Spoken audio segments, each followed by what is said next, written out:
So let's have a little chat, shall we? Let's have a little occult chat.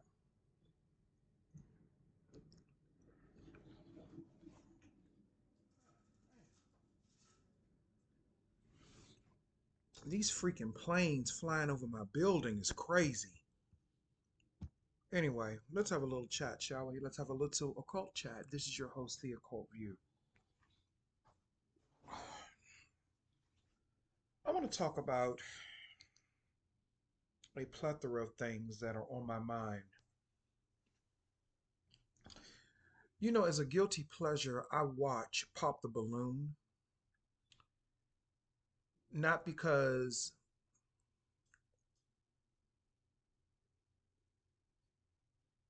I'm rooting for a person to find love. I don't really care anything about that. But I watch it because Pop the Balloon, as ratchet as it can be, it's a good case study into the behavioral patterns of human beings in general and how they interact with each other and how you can really examine their Freudian slips, how you can examine their subconscious patterns. Because when people are looking for love, their guards are down. So you can kind of, just see what's going on. So I was watching Pop the Balloon, a new episode came out today. And I haven't even finished watching it, and I'm already appalled because one of the contestants, this week, the guys are in the lineup.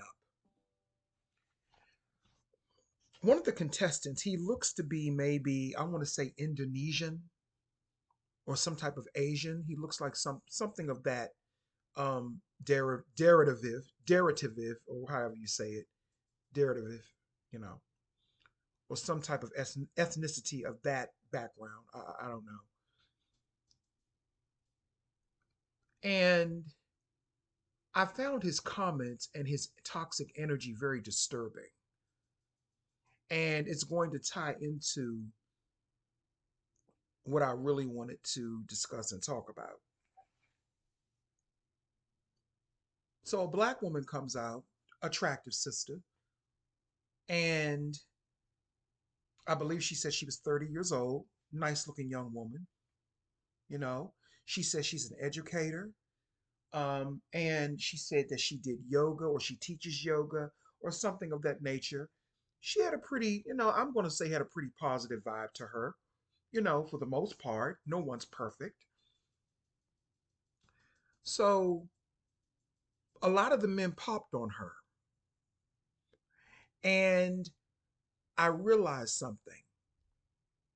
They popped on her not because she wasn't attractive, but because she was of a higher vibrational frequency.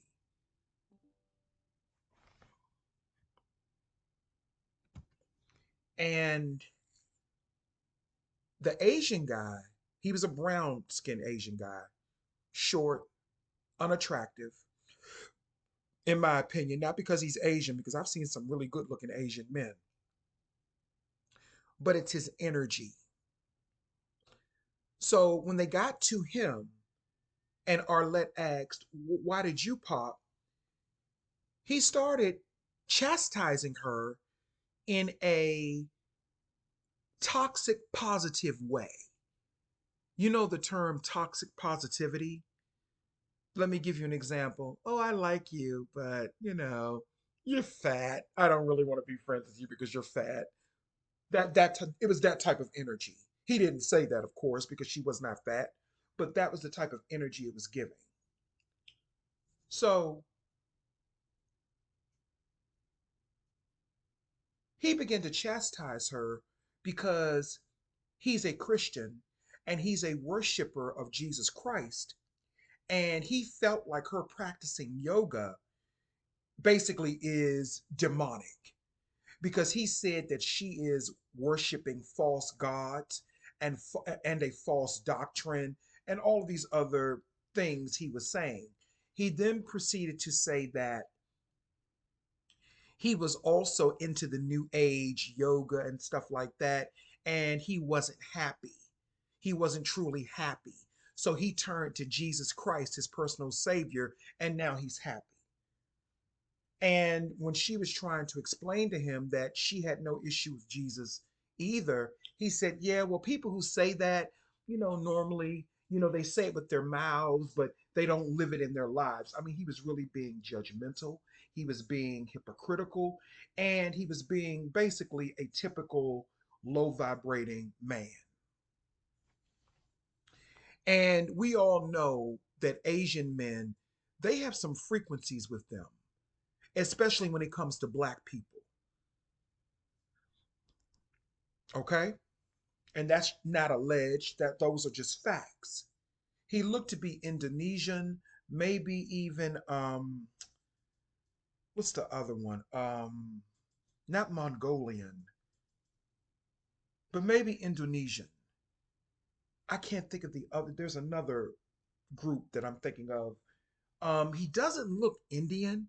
He doesn't look East Indian because an East Indian person would not be on that show because they don't date. They rarely date, black women from what I can see, or black people in general.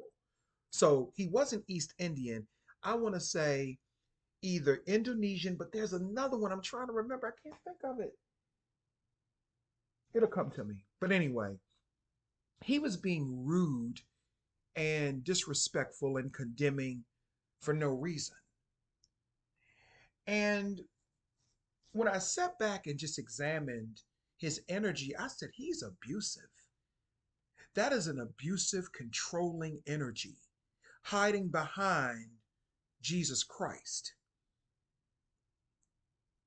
and hiding behind his devotion to Jesus Christ. Because little does he know, there are people in other religions who feel like you're worshiping a false doctrine and a false deity. Because there are some religions like Jehovah Witness, they believe that Jesus was a prophet and the son of God, but they don't believe that Jesus was God, and they don't worship Jesus Christ. And they find it weird that there are people that do. And they find that to be a false doctrine. Now, I believe they do like a ceremony or something in remembrance of him, but not the same way that Christians do. Traditional Christianity celebrates, the resurrection and all that. They don't do that. They do a remembrance. So that's a difference. They don't deify Jesus Christ. So this is what I want, but my point in making all of this, and I said all that to say this, he can believe whatever he want to believe. But when you try to subtly enforce your beliefs on other people, that's the problem. Then he said to her, I'm telling you this because I care about you. Bullshit. How can you care about somebody that you've only known for 1 second? See, that's also part of their mental illness. That's also part of their mental illness and their mental disease.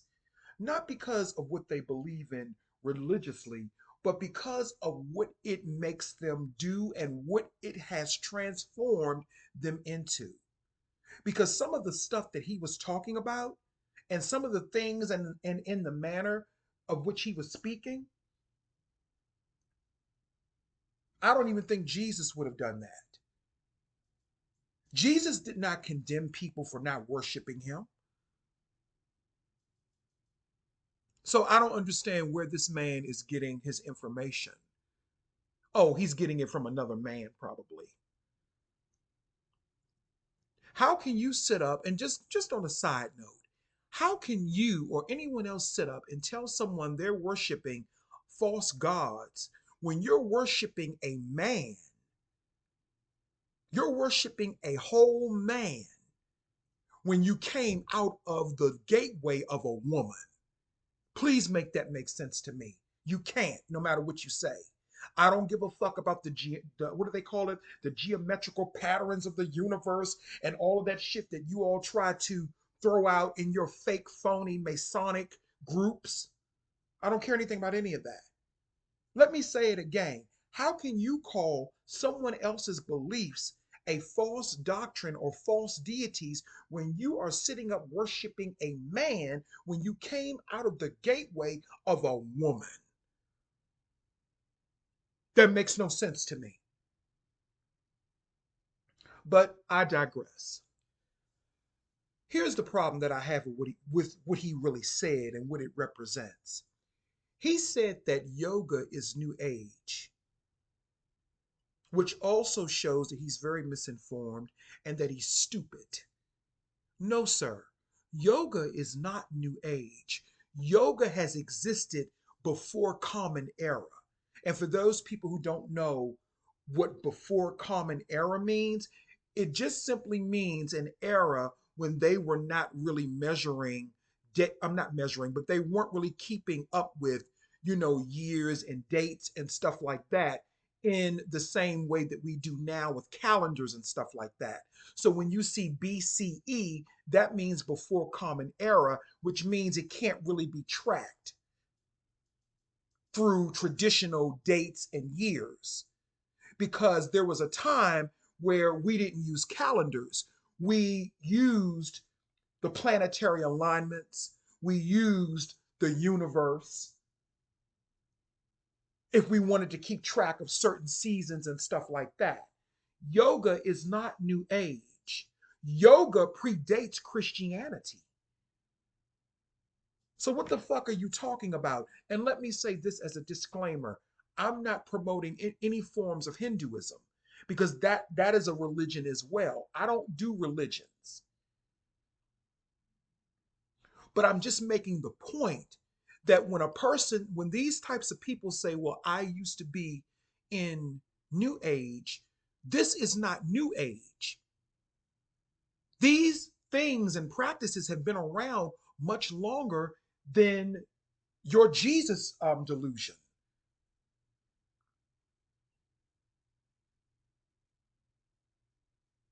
Yoga is not New Age. It's been around long before a lot of other practices. That's all I'm saying. That's all I'm saying. It's not, and you can actually look that up. BCE, yoga has been around long before Common Era. And I don't, I really don't know because I don't practice yoga or any forms of Hinduism, but I really don't know. But I don't think they worship any deities in practicing yoga. I thought that yoga was just a practice of you meditating, stretching your body, getting, your body in a certain frequency so it can be healthier. That is what I thought. So when this young man was talking about he wasn't happy when he was, practicing yoga and, and being when he said he was involved in new age stuff, you were not unhappy. How can I put this? Your lack of happiness had nothing to do with you practicing yoga or you going back to Jesus Christ. Happiness is sometimes conditional in this world. There are times when we are human beings when we're not going to be happy. That's just the reality. There are times when we're not just going to be happy, but Christianity teaches you to put a smile on your face and to accept abuse and be happy even within abuse. That's a mental illness. That's slavery. So when he said that he was not happy or truly happy when he was involved in New Age, he's not truly happy now because he doesn't have any peace. Because if he had peace, when it when the girl came to his when that young lady came over to him, he could have simply just said, "You're not my type. I think our spiritual practices would come in conflict," and he could have left it at that. But all of that other extra stuff, I care about you, and you're worshiping false deities. He just wanted to take that opportunity to attack that black woman. Yeah, I'm gonna bring that into it to attack that black woman because she was happy, she was secure, she was attractive, and he is insecure, unhappy, and he doesn't have any peace in him. You can walk around with a smile on your face all you want. That doesn't mean that you have peace in your heart. There are people that are unhappy that have peace in their heart because sometimes they could be going through things in their lives that could possibly be making them unhappy. So it befuddles me and it baffles me when men like this individual makes these types of statements. You're worshiping a whole man and you want me to believe that you're finding happiness in that? No, what he actually showed was his hatred for women. That is what he showed. He showed his disdain and his hatred for women, for the woman. That is what he showed without really trying to show it. But no, yoga has been around for a long time. And there's even some speculation that during that 18-year period, when Jesus went away when he was 12 and didn't come back until he was 30, those are those are those are all Masonic numbers, by the way. 12, 30, the number 3, and then 33 is when he died. Those are all Masonic numbers. See, people like that individual, that guy in the lineup, he doesn't understand that because he's a follower. He's a blind follower. But there's even some evidence to suggest that when Jesus went away for those 18 years, that he went to India and studied the Buddha. And you can see that in some of his teachings about treating people right, being kind to your neighbor, not being judgmental. These are some ideologies that some of these Christians have forgot. And I don't give a fuck if you get mad or not. Unsub. But no, yoga has been around for a very long time. Yoga is not a new age practice. Yoga is not a new age practice. It's not. It's only new age when you're dealing with psychotic religious people. And that's what I wanted to get into. And I'm not a supporter of yoga. I'm not into Hinduism. I'm not into any of that. I am a universal spiritual being, a multi-universal spiritual being having a human experience. That is what I am. I am above, not above, I'm not better, but I am above silliness like this. But I had to speak on it because they're putting it out into the universe. And this type of stuff is causing problems for people. So that's why I wanted to speak on it and just let people know yoga has been around a long time. It is not a new age practice. Even though I don't practice it, it's not a new age practice. It's not. Here's the other thing. We have another quackpot out of South Africa who was telling people that the end of the world was coming, the rapture, yesterday or today. Let's go back in time. Let's go back in time. I remember hearing, because I wasn't born then, I remember hearing that people were saying that the world was going to end in 1975. Give me 1 second. I got something on the stove. Give me 1 second.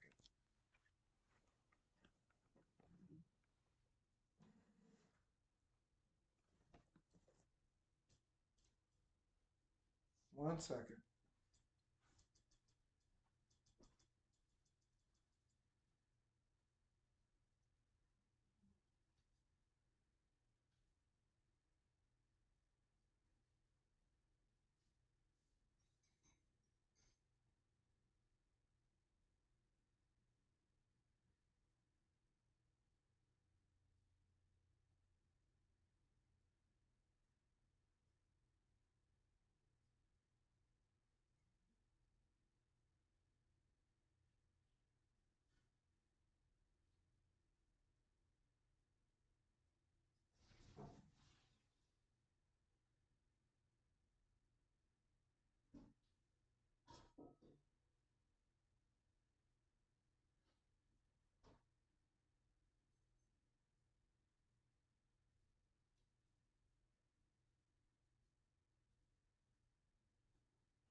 remember hearing before I was born all of the predictions for the rapture and the end of the world. But before I go into 1975, let's go back to Jim Jones, the cult leader. He told his followers in the 60s and early 70s, and maybe that's where it stemmed from, the world ending in 1975. Maybe that's where it stemmed from. And of course, I know throughout history there have been many predictions about the rapture and the end of the world, but I'm only going to talk about the ones that I know about, okay? So, Jim Jones told his followers back in the 60s and 70s, late 60s, early 70s, that there was going to be a nuclear war, and the only place on earth that would be safe from it was Ukiah, California. Allegedly, this is what he said, because I saw it in that movie, The Guyana Tragedy, which is one of my all time favorite movies. So he moved his the People's Temple, I believe, from Indiana, which coincidentally, I think that whatever city he lived in Indiana, I can't remember the name of it. That was the headquarters for the Ku Klux Klan, you know, coincidentally. But he moved the headquarters from Indiana for the People's Temple to Ukiah, California. Then he said, we need to move to Guyana. Okay? So even back then, they were talking about the rapture and the end of the world. And it's always been a Christian face primarily promoting these types of fear tactics and psyopic mind control games and spell work. Okay? So back in the 60s and 70s, they were talking about the world was going to end, most likely because of the uprisings that were going on at that time. The civil rights movement, you had the Black Panther movement, the pro black movement, the women's lib movement, the gay rights, so it was a lot of things that were going on in the 60s and 70s that made people feel like the world was going to end. And for them it was the end of the world. It was the end of their world and the beginning of another world. So, like I said, 1975, they said the world was going to end back then in the 70s and 60s. Then they said, oh no, the world is going to end in 1990.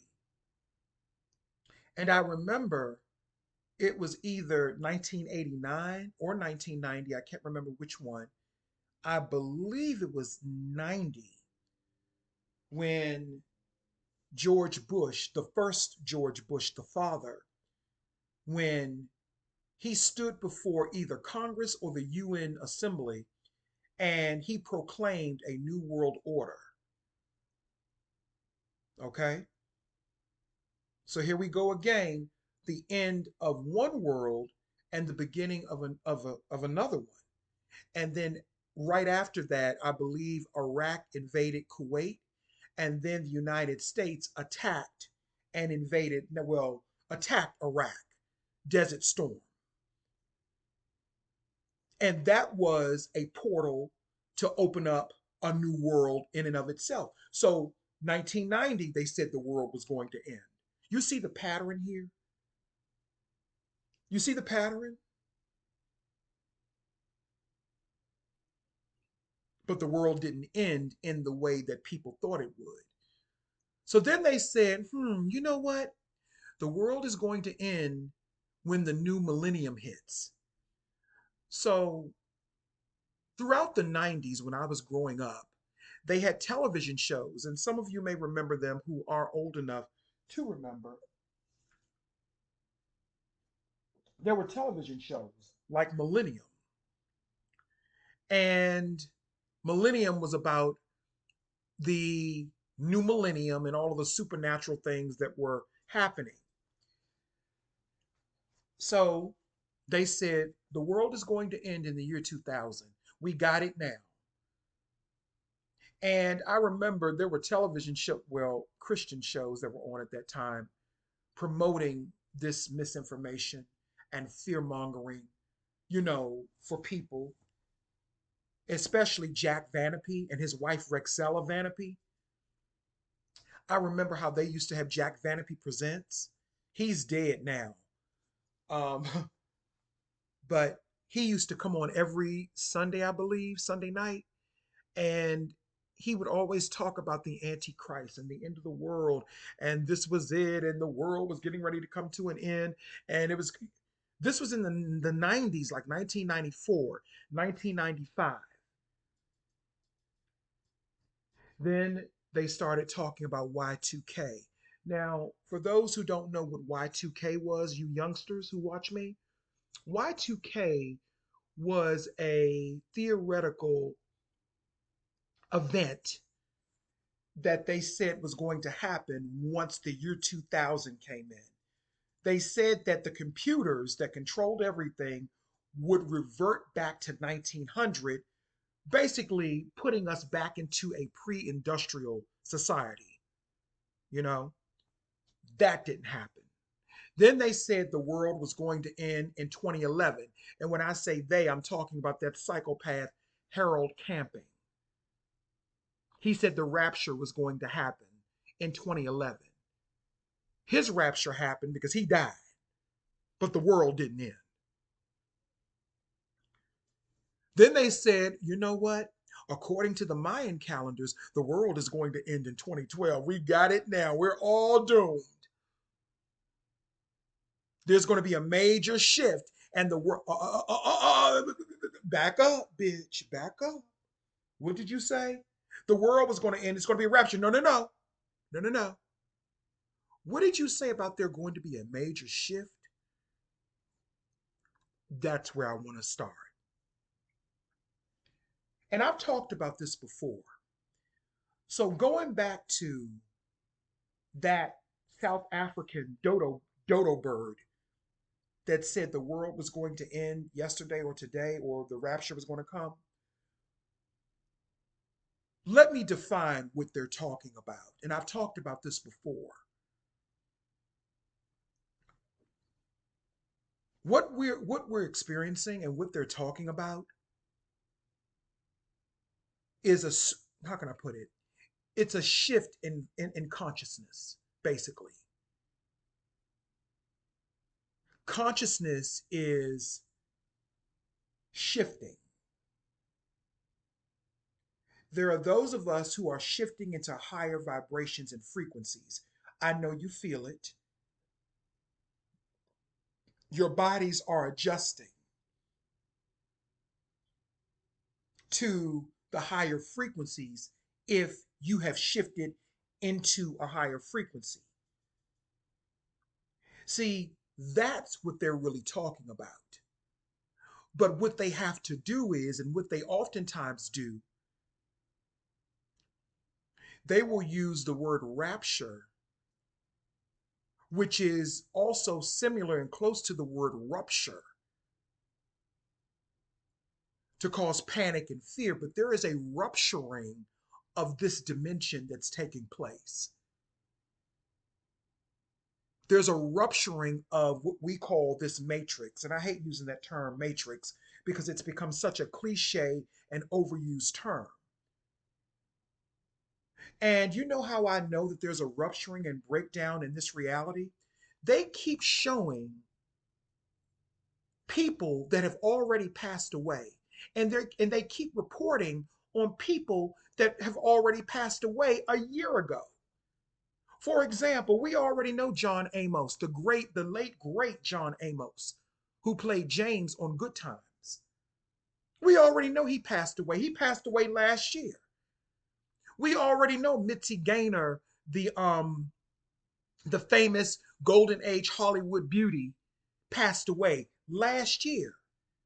We know Loretta Swit, who played Hot Lips on MASH. We know she passed away not last year, she passed away months ago. But they keep reporting that these people passed away as if they just died.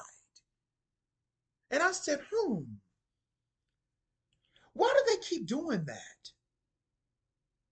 That's because there's a rupture in this matrix.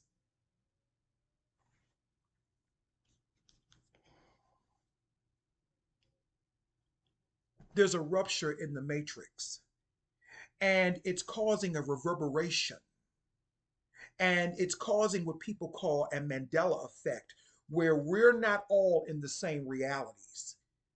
I'm seeing birds fly, and I've told you all this before.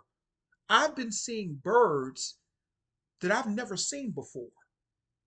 They're colorful, they're pretty, they almost look like a cockatoos or what do you call it, cockatoos? I normally didn't see that often. I'm seeing those types of birds more often now.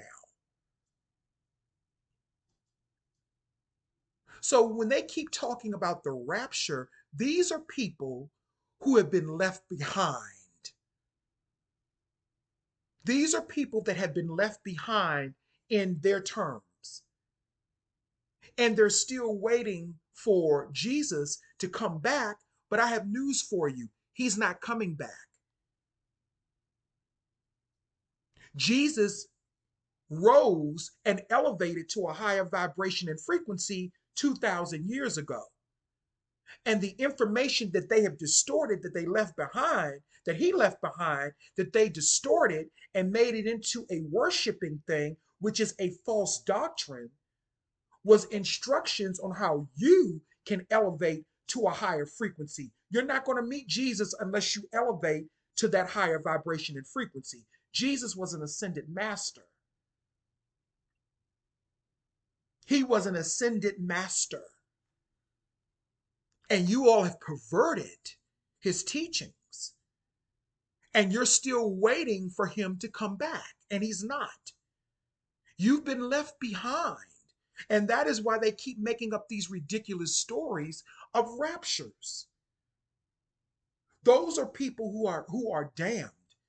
Those are the real people that are damned. Like that guy on Pop the Balloon, that Asian guy, he's damned. He's part of the damned. Remember that movie Children of the Damned or Village of the Damned?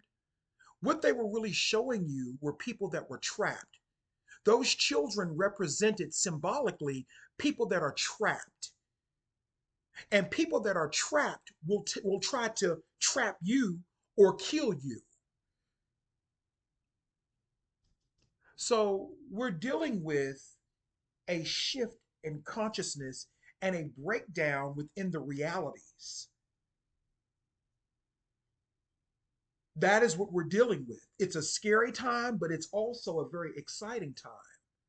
That is why I don't pay too much attention to what's going on in politics and stuff like that. Because I understand what's happening. One day they'll say one thing, the next day they'll say something else. How about this? Huh, and I know a lot of MAGA people not going to like this. How about behind the scenes?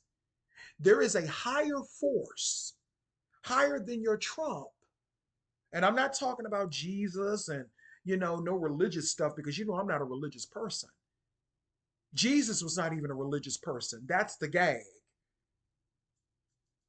There are higher forces that are undoing all of those executive orders that he has put forth.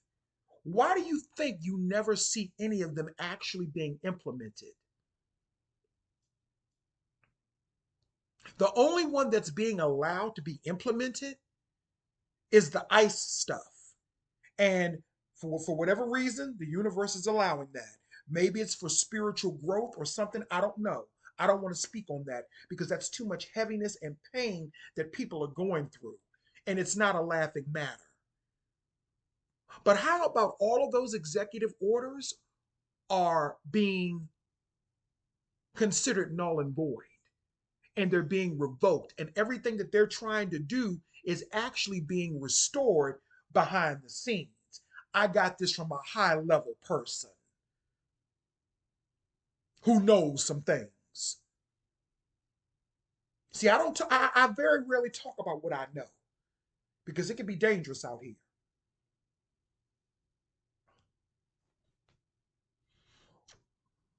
How about that? I'm going to say allegedly. Allegedly, that's happening. That all of those executive orders that he was putting in place to cut this, cut that, do this, do that, all of that shit is being restored behind the scenes, but they're not going to tell us. Just like I heard behind the scenes allegedly that Oprah and Monique really made up, and that Oprah gave Monique some money, but Monique wants Oprah to be public about it, allegedly. I don't know how true that is. See, it's a lot of shit that goes on spiritually behind the scenes that we're not privy to. But there's a shift that's taking place. So now we're in 2025.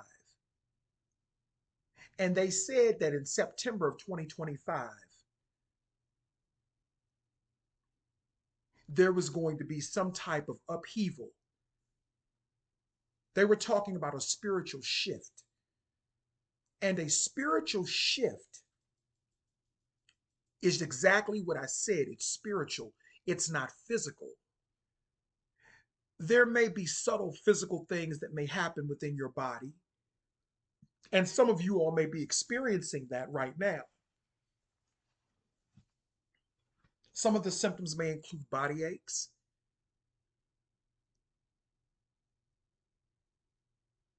and other things as well, because your body is trying to adjust to this new frequency.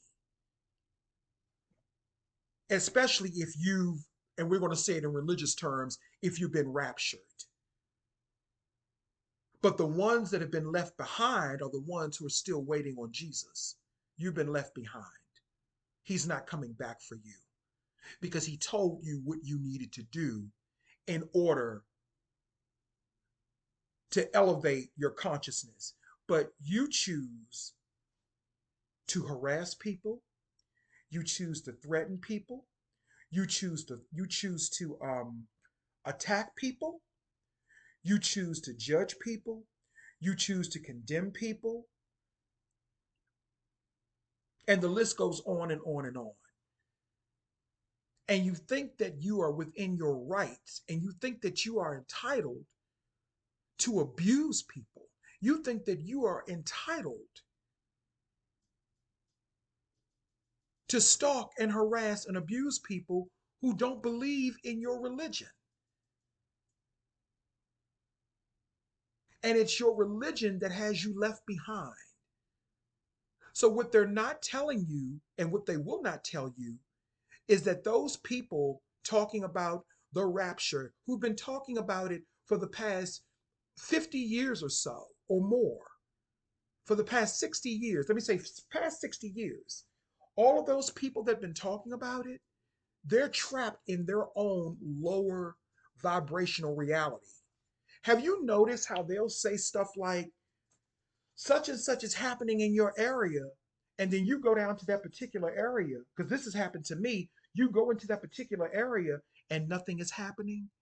That's because we are all living in different realities.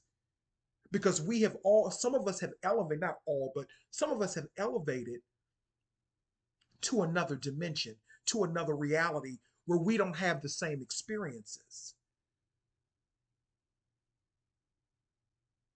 And it doesn't matter how much money you have.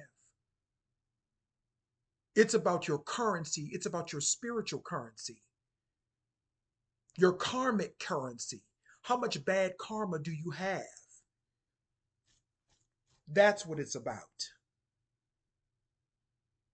So, that South African pastor, he's trapped. He's trapped in a lower vibrating reality. He missed the boat this time.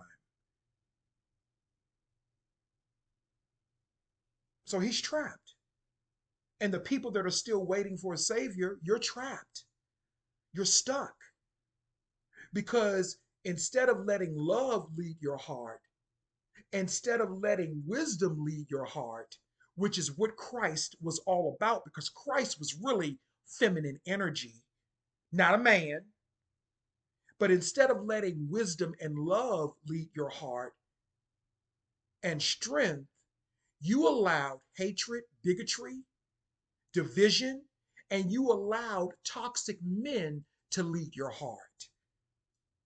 And now you're going to go where they go.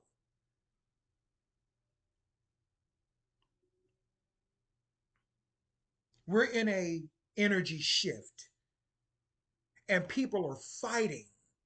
People are battling spiritually and trying to keep higher level beings trapped in those lower level realities with them. That's why all that bullshit about the rapture, I don't pay no attention to it because I understand what it is. I've been dealing with this since the 90s,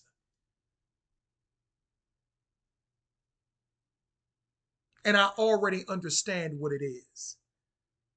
There have been many raptures and shifts in consciousness and awakenings or whatever you want to call it.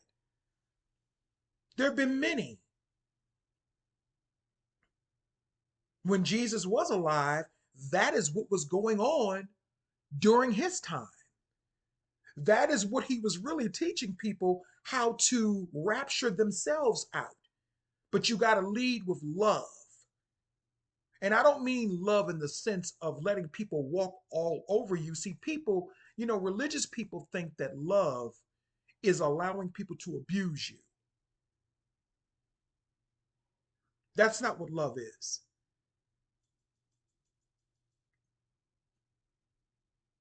Love is just a higher frequency. It's a higher light frequency. That's what love is. Love is strength and power, self empowerment within, and acknowledging the kingdom within you.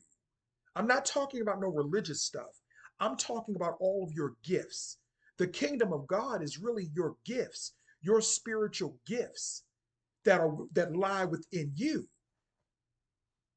That's the wisdom within you.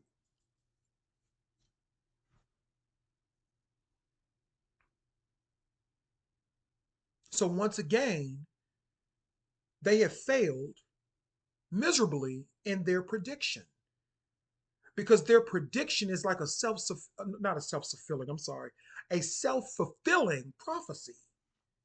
A self-fulfilling prophecy of doom, fear, and entrapment. They are trapped in the lower realms of reality now. They are trapped in lower vibrating states of consciousness. And that is why every so often they keep coming back talking about some rapture, because every now and then there's an opportunity for spiritual elevation. There's a crack that opens up a portal for them to elevate spiritually, but they're still allowing their hearts to be led by hate, bigotry, egotism, greed, and division. And the only person that they're hurting is themselves.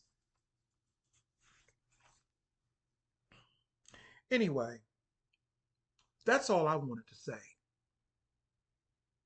Now let me go cook my dinner. Thank you.